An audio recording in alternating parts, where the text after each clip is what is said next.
안녕하십니까.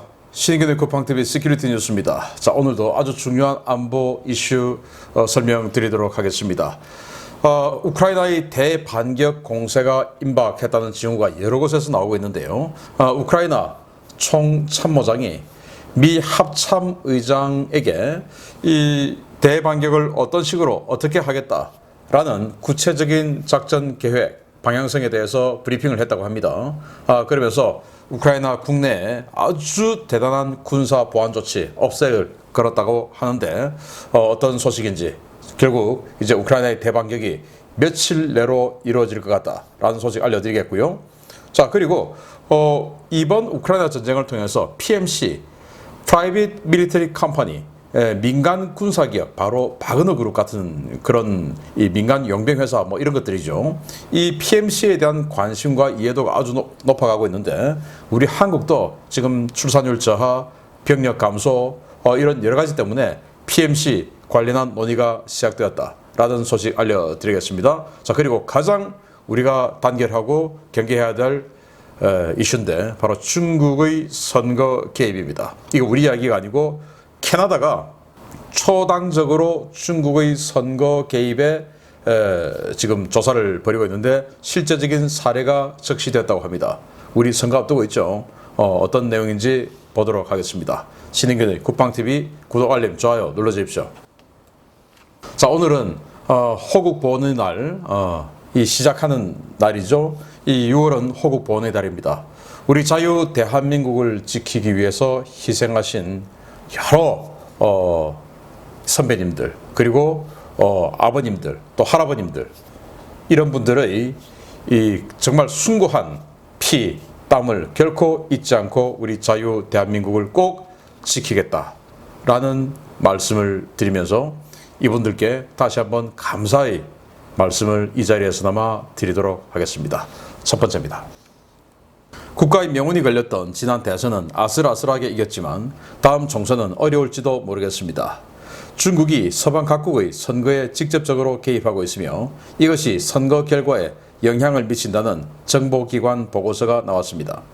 지난 2021년 캐나다 총선 당시 중국이 특정 정치인의 당선 또는 낙선을 위해 대대적인 선거 개입 공작을 벌였으며 이로 인해 많은 정치인들의 당락이 갈렸다고 캐나다 보안정보국 CSIS가 현지 시각 5월 30일 보고했습니다. CSIS는 이날 하원에 출석해 중국은 특정 정치인에게 타격을 주거나 당선을 도울 목적으로 직접적으로 선거에 개입했다라며 가짜 뉴스 제작과 살포, SNS를 이용한 왜곡과 유권자 위협 등의 활동이 확인되었다라고 밝혔습니다. 해당 공작의 직접적인 피해자로 지목된 에린 오툴 전 캐나다 보수당 대표는 의회 연설을 통해 CSIS로부터 지난 총선 당시 중국이 나를 떨어뜨리기 위해 어떤 방해 공작을 벌였는지 설명드렸다라며 중공의 재정 지원을 받은 자들이 가짜 정보 조작을 했고 위챗을 이용해 집단을 동원하고 유권자들을 위협했다라고 밝혔습니다. 캐나다 제2야당 신민주당 소속의 제니 콴 연방 하원 의원 역시 나 역시 CSIS로부터 지난 선거 당시 중국이 나를 떨어뜨리기 위해 공작을 벌였다는 사실을 브리핑 받았다라며 내가 위구르 문제와 홍콩 문제를 거론하며 중국의 심기를 건드린 것이 그 원인이다라고 성토했습니다. 캐나다는 지난 3월 중국이 자국 총선에 직접적으로 관여한 것을 확인하고 이를 조사하기 위해 특별조사관을 임명했는데요. 중국의 선거 개입이 정보기관 보고서 또는 브리핑을 통해 공식 확인된 것은 대만과 호주, 파라과이에 이어 네 번째입니다. 중국의 선거 개입은 친중 인사 출마, 친중 정치인에 대한 재정 지원, 온라인 여론 조작, SNS를 통한 세력 규합과 반대측 위협, 선거관리기구 침투 등의 유형으로 보고되고 있는데요. 지난 총선과 대선 때 차이나 게이트 의혹이 불거졌고 중앙선거관리위원회의 부패와 도덕적 해이가 하나둘 드러나고 있는 우리나라도 내년 총선에 대비해 범국가적인 진상 파악과 대처가 필요해 보입니다.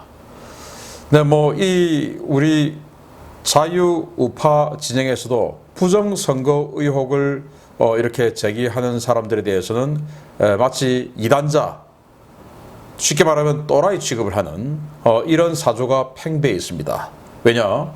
지금 선거에 당선된 사람들은 부정선거 믿고 싶지 않은 거죠. 난 당선됐으니까. 뭐 그런 측면도 있지 않겠나라고 생각하고요. 아무튼 어디에서든지 주류 사회에서 그게 진보든 보수든, 진보는 뭐 자기네들이 부정선거를 저질렀는지 의혹을 받고 있는 당사자니까 그렇다 치고, 보수도 이 부정선거 의혹을 이야기하면 이단자 취급을 하는 이런 상황인데, 자, 캐나다에서 이렇게 초당적으로 조사를 시작했습니다. 그런데 야당에서는 야, 이거 믿을 수 없다, 이런 결과가 나왔음에도 이거 믿을 수 없다, 더 중립적인 인사를 선임해라 라고 해요. 왜냐, 지금 이 캐나다 총리 트루도 총리를 친중 인사로 보고 있습니다. 사실 이 우크라이나 전쟁 발생하기 전에 사실 친중이다 라고 의혹을 많이 받아왔던 사람이 트루도 총리예요. 그러다 보니까 더욱더 중립을 해라 라고 하는, 중립적이지 못한, 어쩌면 이 조사관 자체가 친중일 거야 라고 생각됨에도 불구하고 이렇게 중국이 선거 개입한 이런 여러 가지 정황들을 아주 적시를 하는 이런 모습들을 보여주고 있습니다. 자, 여러 가지 작업들을 하는데, 일단 친중 인사 포섭을 하죠. 그리고 반중 인사에 대한 재갈 물리기 작업을 하죠. 그리고 반중 인사에 대한 여론 작업을 통해서 내려앉히는 작업을 하죠. 그리고 직접적으로 뭐 또 우리나라 같은 경우에는 개표 사무원에 들어간다든지 투표함을 이송하는 작업을 한다든지, 그리고 댓글 조작을 한다든지, 이런 작업들을 직접적으로 다 하죠. 자, 예를 들어서 저도 반중 성향이지 않습니까? 제가 얼마 전에 이 인민일보 한국 지사 peoples.com 코리아 여기의 지사장인 저위보라는 여자와 소송전에 붙었고, 그 소송 때문에 오랫동안 끌어왔었어요. 그리고 상당히 많은 변호사 비용을 지출을 했습니다. 왜냐? 거기는 정말 문재인 정권 시절에 어마어마하게 정권에서 낙수되는 이런 여러 가지 이런 법률 관련한 소송들, 그리고 이 법무법인 출신들이 문재인 정권의 정부 요직에 팍팍 꽂히는 이런 엄청난 법무법인을 선임해서 소송에 들어갔기 때문에, 사실 뭐 변호사 비용이 이 가격에 따라서 굉장히 뭔가가 차이가 날 수 있다라는 조언을 들었어요. 그래서 저도 좀 신경을 좀 썼습니다. 뭐 그래서인지 아무튼 저는 100% 이기는 쪽으로 저희 승소가 됐는데, 자, 그래서 제가 자유로워졌다? 아니에요. 이 저위보가 또 항소를 했습니다. 그래서 고법에서 이제 2심을 다퉈야 되는데, 저는 뭐 이 항소 뭐 이런 것도 처음 해봐서 저는 처음에 변호사 선임하면 끝인 줄 알았어요. 그런데 항소라고 해서 다시 변호사를 또 선임해야 되는 거예요. 또 변호사비를 또 지출합니다. 저위보 같은 인민일보 한국지사 이런 데야, 아니 뭐 중국 공산당 통일전선부에서 계속해 라고 하니까 걔들 뭐 돈으로 하면 되니까 걱정 없겠죠. 그렇지만 우리 같은 일반인들은 제 돈으로 해야 되니까 이거 힘들죠. 그리고 이런 소송이 진행된 상황에서 뭔가 중국에 대해서 또는 저위보에 대해서 인민일보에 대해서 아주 날선 이야기를 하기에 조금 부담스럽죠. 즉 소송을 계속 진행하면서, 어차피 뭐 자기네들은 돈이 흘러 넘치니까 소송을 계속 진행하면서 재갈을 물리겠다, 이거 아니겠습니까? 그리고 또 2심이 끝나면 다시 3심으로 또 항소를 하겠죠. 그래서 계속 이걸 물고 늘어지면서 다음 선거할 때까지, 총선할 때까지 끌고 가서 저 같은 사람의 재갈을 물리겠다, 이거 아니겠습니까? 그래서 뭐 1심 때 저를 100% 승리로 이끌어줬던 최진영 변호사 법무법인에게 다시 맡겼어요. 그래서 2심도 100% 이겨달라라고 이제 했는데, 아무튼 이런 식으로 스트레스 압박 주는 겁니다. 이런 것들이 우리나라에도 있었죠. 또 실제적으로 댓글 조작하고 하는 차이나 게이트 있었지 않습니까? 그리고 지금 선관위 보십시오. 어떻게 선관위를 믿겠습니까? 이렇게 도덕성이 해이해져 있고, 그래서 도덕성 해이해져 있으면 책임지고 나가야 되는데 절대로 안 나가겠다 이거예요. 왜?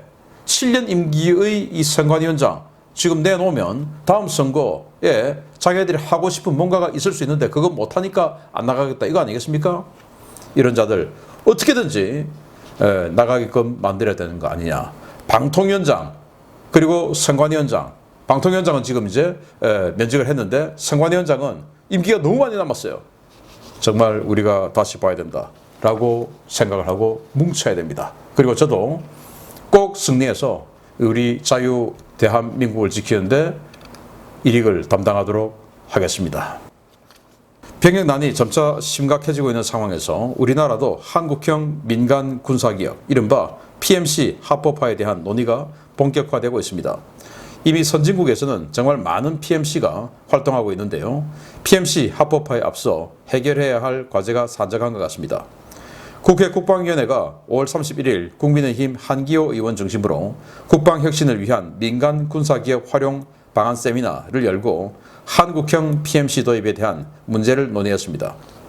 한기호 의원실에 따르면 이번 세미나는 같은 당 이현승 의원실, 국방부, 방위사업청 등 관련 기관이 함께 했는데요.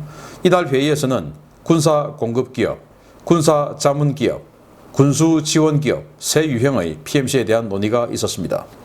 국방부는 이날 세미나에서 우리 군이 민간과 PMC 형태의 계약을 체결한 사례는 없으며 정비, 보급, 정보화, 의료연구, 출판, 복지, 시설 등 7개 분야만 민간에 개방하고 있다라고 밝혔는데요. 세미나에서는 이 분야 외에도 PMC를 허용하고 활용 분야도 더욱 확대하는 방안이 중점적으로 논의되었습니다. 신범철 국방부 차관은 인구 감소로 인해 줄어드는 가용 병력 자원 때문에 현재 수준의 군 인력 규모를 유지하기 어려우며 이는 국가 안보의 중대한 도전 요인이다 라며 병력 감축이 필연적인 상황에서 군이 전투 분야에 집중할 수 있도록 비전투 분야는 민간 아웃소싱을 확대하는 방향에 대한 검토가 필요한 시점이라고 말했습니다. 주광섭 국방부 군구조개혁추진관도 군사자문, 군사지원 분야는 다양한 도입 가능성이 높으나 군사 공급 분야는 사회 정치적 공감대 형성, 법체계 보완 등 고려할 사항이 많아 적용이 제한된다 라며 향후 PMC가 합법화되더라도 군사자문기업이나 군수지원기업 형태만 운용될 것임을 시사했습니다. 미국의 경우 군사공급기업도 많지만 대부분의 PMC는 군사자문기업 형태인데요. 이들은 단순한 자문 차원을 넘어 교육훈련과 교범 작성에 직접 참여하고 미육군 각급 부대는 물론 220개 대학 ROTC 후보생들에 대한 교관단도 제공하고 있습니다. 문제는 현행법 체계에는 PMC 도입을 위한 제반 근거가 사실상 전무하고 정치인들은 물론 국민들도 PMC에 대한 부정적인 인식을 갖고 있는 경우가 많다는 점인데요. 지금이라도 군과 외부 전문가 집단이 나서서 한국형 PMC 도입과 활성화 방안에 대한 심도 있는 논의와 준비를 추진해야 할 것 같습니다. PMC, Private Military Company, 그래서 민간 군사 기업이라고 이제 하는 건데 이 PMC가 바그너 그룹 같은 이 전투원을 공급하는 그런 용병 회사도 있고 그리고 교육 훈련을 제공하는 용병 회사도 있고 뭐 여러 가지가 있습니다. 이를테면 미국 같은 경우는 이 PMC에서 ROTC들 훈련 교관, 그 훈련 교관 대부분이 이 PMC예요. 뭐 아프간이나 이라크 이런 데서 실전을 뛴 인물들이 스카웃되어서 PMC 직원으로서 각 학교에 파견되어서 ROTC 훈련을 해주고 여기는 지금 JROTC, 주니어 ROTC인데요. 이런 활동들을 해주면서 또 어디까지 발전해 있냐? 전투기까지 운영하는 이 회사는 이제 탑 에이스라는 회사입니다. 그래서 전투기 뭐 수십 대, 100대 이상을 가지고 있는 회사도 있어요. 그렇게 해서 미 공군, 미 해군 이런 데하고 스파링을 띄워주는 겁니다. 훈련 상대가 격투 상대가 돼주는 거예요. 그래서 정말 어마어마한 이 기량으로 완전히 봐주지 않고 싸워주는 겁니다. 뭐 이런 것들. 그리고 공중급유도 제공을 해주고 미 공군이 공중급유가 아무리 많다고 하지만 어디 가나 뭐 공중급유 다 할 수 있는 거 아니죠. 그래서 이 파트는 PMC가 와서 좀 해줘. 뭐 이런 것들. 그럼 PMC는 도대체 뭐가 이기냐? 이제 보훈복지 비용이라는 게 있지 않습니까? 파병용사들, 참전용사들, 우리도 월남 참전용사들, 거기서 또 상위 군경들 이런 분들에게 평생 또 그 자녀들에게 보훈복지 비용을 내주지 않으면 안 되죠. 당연히 해야 될 국가의 의무입니다. 그런데 PMC는 그게 아니죠. 안 해줘도 되죠. 그래서 그 보훈 복지 비용이 절약되는 것만 하더라도 어마어마한 이익이다라는 거고, 그리고 우리가 병력 자원을 지금 한정적으로 운영할 수밖에 없는데, 자, 군 복무기간 제 생각 같았으면 24개월로 바로 그냥 좀 늘렸으면 좋겠는데, 정치적으로 그런 선택을 할 수 있는 가능성은 거의 없죠. 이 현직 정치인들 중에서는.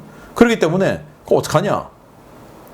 안 되니까 이렇게 민간인들이 와서 일정 부분을 대신해주고, 교육훈련, 군수지원 이런 거 대신해주면 되지 않느냐라는 건데, 우리나라도 이 법령 좀 정비해서 군수지원 이런 것들 좀 대신해주는 이런 체제 만들었으면 좋겠다. 그리고 여러분들 뭐 이런 내용 잘 아실 겁니다. 미군 기지 주변에 미군 기지 경비하는 군인처럼 보이는 그 사람들, 군인 아니에요. 다 PMC들입니다. PMC들. 아니 뭐 군 기지 주변 경비하는 이런 경계병력 이런 가지 그 고가치 인력인 진짜 군인이 할 필요 있냐 해서 PMC들에게 맡겨요. 우리도 국방부라든지 이런 기지 주변 PMC들에게 맡기고 하는 시대가 올 수도 있지 않을까. 그게 또 필요하지도 않을까라고 생각합니다. 지금부터 공론화가 됐으면 좋겠다라는 거고요. 세 번째, 우크라이나 소식입니다. 도대체 언제 시작될지 기약도 없이 선전만 요란했던 우크라이나의 반격작전이 임박한 것으로 보입니다. 우크라이나군 수뇌부가 서방세계 수뇌부의 작전 계획을 브리핑하고 전국에 군사보안 특별 조치를 발표했습니다. 러시아가 사망 또는 중상을 입었다고 대대적으로 선전했던 발레리 잘루즈니 우크라이나군 총참모장이 마크 밀리 미국 합참의장과 화상회의를 갖고 곧 시작될 대반격 작전에 대한 작전 계획 브리핑을 가졌다고 러시아 타스 통신이 현지 시각 5월 31일 보도했습니다. 타스 통신은 잘루즈니가 5월 30일 마크 밀리와 화상회의를 갖고 대반격 계획을 브리핑했다라며 그는 전선 상황, 영토 수복을 위한 작전 계획, 러시아군의 예상 대응 등을 설명하면서 추가 무기 지원을 요청했다라고 전했습니다. 타스에 따르면 잘루즈니의 무기 공급 우선순위는 포병 탄약과 방공 장비인데요. 타스는 이번 화상회의가 볼로디미르 젤렌스키 우크라이나 대통령이 대반격 작전 시점이 결정되었다고 밝힌 직후에 이루어졌다며 우크라이나가 조만간 공세를 시작할 것이라고 전망했습니다. 지난 한 달 동안 강화되었던 작전 보안, 이른바 옵색 통제도 크게 강화됐습니다. 우크라이나 보안국은 현지 시각 5월 31일 보도자료를 내고 우크라이나군의 활동, 러시아군의 공격의 피해 상황 등 전쟁 상황 전반에 대한 사진과 영상 촬영, 배포를 금지한다 라고 밝혔습니다. 이에 따라 우크라이나 국민은 물론 우크라이나에 체류 중인 모든 외국인은 우크라이나군 당국이 발표하는 사진과 영상 외에는 그 어떤 사진과 영상도 촬영할 수 없게 됐는데요. 해당 발표 직후 우크라이나 보안국은 유명 가수를 작전보안 지침 위반 혐의로 긴급 체포했습니다. 체포된 인물은 이나 보로보나라는 여성 가수인데요. 그녀는 우크라이나 지대공 미사일이 러시아의 드론을 요격하는 장면을 촬영하면서 우크라이나 방공기지 위치를 노출시킨 혐의로 최소 징역 8년형을 구형받은 것으로 알려졌습니다. 이 때문에 우크라이나 현지에서는 최근 우크라이나군의 이동 상황이나 배치 등에 대한 오신트 정보 공유가 거의 사라졌는데요. 이 정도까지 작전 보안이 강화됐다면 조만간 뭔가 큰 일이 터질 모양입니다. 네, 여기 실루엣, 전차 위에 올라가 있는 군인 실루엣인데요. 이 전차는 독일이 제공한 레오파르트 2 A4 전차죠, 실루엣이. 그래서 이런 서방제 무기들을 가지고 이제 반격 작전에 들어가는데, 젤렌스키 대통령은 반격 작전 시점 결정되었다라고 이야기를 했고, 그리고 지금 러시아 타스 통신은 잘루즈니 총참모장이 미국 마크 밀리 합참의장에게 브리핑했다라는 겁니다. 그 브리핑을 들은 린지 그레이엄 미 상원 의원도 잘 될 것 같다라고 이야기했다라고 어제 말씀드렸지 않습니까? 잘 되었으면 좋겠습니다. 그러면서 이제부터는 그 어떤 사진 촬영, 영상 촬영도 해서는 안 된다라고 하는데 그건 뭐 당연한 거죠. 그래서 최근 며칠간 제가 이 시큐리티 뉴스를 통해서 여러 가지 생동감 있는 그런 사진, 정보들을 알려드리지 못하고 있어요. 그래도 저는 그럼에도 불구하고 우크라이나가 승리했으면 좋겠다라는 생각이 들죠. 이렇게 자료가 안 나와도, 제가 동영상을 제작하는데 힘들어도, 그래도 우크라이나가 이기는 데는 뭐 불만 없다. 감수해야지. 그런 생각을 저는 합니다. 우크라이나 국민들도 그래 줬으면 좋겠습니다. 자, 이 사진들이 있습니다. 이 사진들이 우크라이나 국민들 중에서 그 보안 지침을 위반해서 SNS에 군 관련 사진을 올렸다고 해서 지금 체포, 기소된 사람들을 우크라이나 당국에서 올린 거예요. 그러니까 니들도 당신네들도 하지 마라 라는 거고. 자, 이 사람 유명 가수랍니다. 지대공 미사일이 러시아 미사일 요격하는 그 장면 촬영하고 하는 바람에 뭐 좋아서 했겠죠. 다 막아냈다. 좋아서 했겠죠. 우연히 이제 촬영할 기회가 있었고. 그런데 그 촬영을 하면 요즘 스마트폰에 이 사진에 전부 그 위치 정보 다 뜨지 않습니까? 사진 딱 클릭하면. 그러면 우크라이나군 지대공 미사일이 이 근처에 있구나 라는 위치가 노출되었을 가능성이 큰 거죠. 그래서 체포됐답니다. 징역 8년 구형받았다는데 이런 피해도 민간인들의 뜻하지 않은 그런 피해도 있지만 아무튼 그럼에도 불구하고 우크라이나군이 대공세 빨리 해서 러시아군을 무찔러서 국토회복 해주기 바랍니다. 마치겠습니다. 감사합니다.